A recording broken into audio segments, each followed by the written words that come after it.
जी हाँ दोस्तों, मैं ऐसे प्रश्नों के बारे में बताने जा रहा हूँ जो कि आपके एग्जाम की दृष्टि से बहुत ही महत्वपूर्ण है।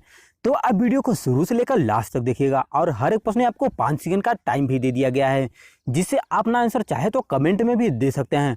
तो चलिए देर नहीं करते इस वीडियो को स्टार्ट करते हैं दोस्तों। और ये रहा आपकी स्क्रीन पे आपका पहला प्रश्न। सर्वाधिक यौगिक बनाने वाली अक्रिय गैस है। ऑप्शन है जिनोन, दूसरा ऑप्शन है आर्गन और तीसरा ऑप्शन है हीलियम और लास्ट ऑप्शन है ऑक्सीजन। तो दोस्तों आपका कमेंट करने का टाइम रहा अब।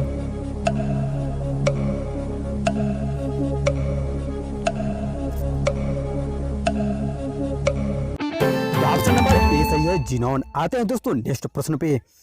दिया सलाई की नोक में क्या रहता है? ऑप्शन है लाल फास्फोरस, दूसरा है श्वेत फास्फोरस, तीसरा ऑप्शन है फास्फोरस ट्राइक्लोराइड और लास्ट ऑप्शन है इनमें से कोई नहीं। तो दोस्तों आपके पास कमेंट करने का केवल 5 सेकेंड।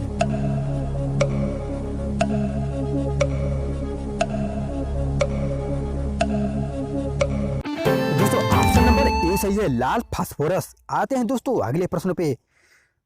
कार्बन डेटिंग निम्न की आयु निर्धारण हेतु प्रयुक्त होती है। ऑप्शन है पौधे, दूसरा ऑप्शन है चट्टाने और तीसरा ऑप्शन है जीवाश्म और लास्ट ऑप्शन है ये सभी। तो दोस्तों ये रहा आपका टाइम।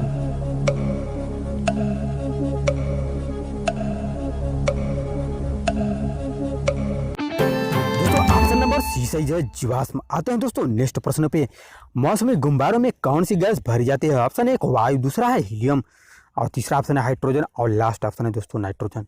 तो आपके पास केवल और केवल 5 सेकेंड।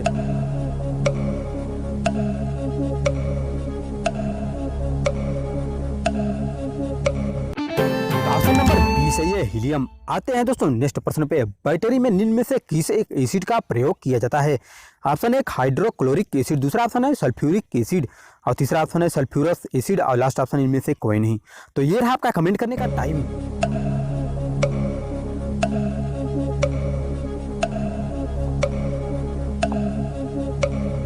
ऑप्शन नंबर ए बिल्कुल सही है, हाइड्रोक्लोरिक एसिड। आते हैं दोस्तों नेक्स्ट प्रश्न पे। जल का शुद्धतम रूप है। ऑप्शन एक आशुद्ध जल, दूसरा है वर्षा का जल, तीसरा ऑप्शन है भौम का जल और लास्ट ऑप्शन है नल का जल। तो दोस्तों आपके पास कमेंट करने का केवल और केवल 5 सेकेंड। ये रहा आपका टाइम।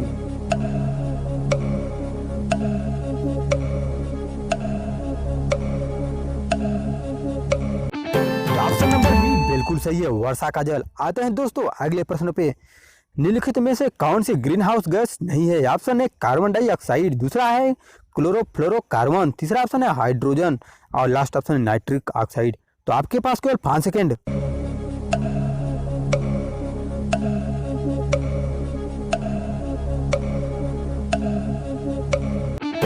ऑप्शन नंबर सी बिल्कुल सही है, हाइड्रोजन। आते हैं दोस्तों नेक्स्ट प्रश्न पे।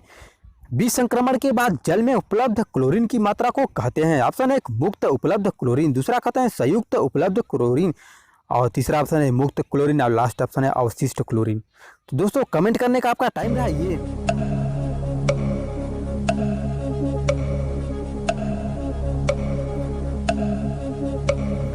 दोस्तों ऑप्शन नंबर डी बिल्कुल सही है, अवशिष्ट क्लोरीन।